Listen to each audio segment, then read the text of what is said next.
A Portuguese man has crossed the Atlantic Ocean in a small boat, powered only by the sun and wind.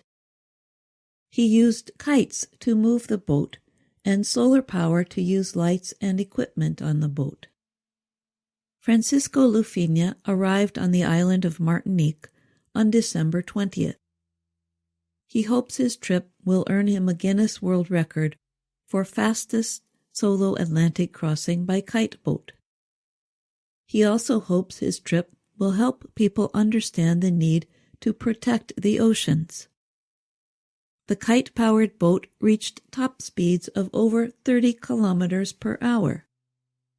Lufinha traveled 6,400 kilometers in 25 days. The 38-year-old set out from Cascais near Lisbon, Portugal, on November 3rd and arrived on the Caribbean island of Martinique on December 20th.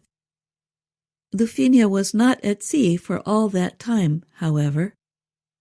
He made a planned stop at the Canary Islands on November 8th.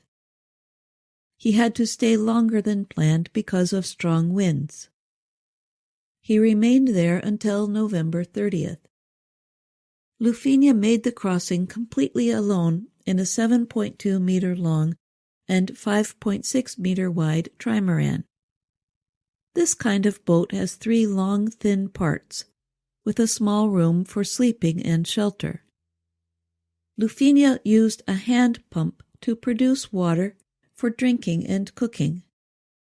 He said, "To produce water, I need to use this water maker. I have 2 of these which I can pump, and every hour I can make around 4 liters of water. The water pump has a special filter to remove salt from the seawater." Lufinha used the water to add to dried food he carried with him on the boat. He called his trip a big learning experience. It was a big test of my resilience. I learned a lot.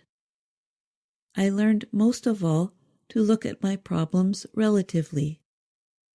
I had so many problems all of the time, kites getting torn, kites exploding, and the only way to not suffer was to think, it could be worse. Supporters followed Lufinha's trip on his Facebook page. The main sponsor that supported him during his trip was the energy company EDP. He said his way of thinking during the difficult crossing helped him to get through it hour by hour, day by day, week by week, until I got here to the Caribbean and finished this EDP Atlantic mission.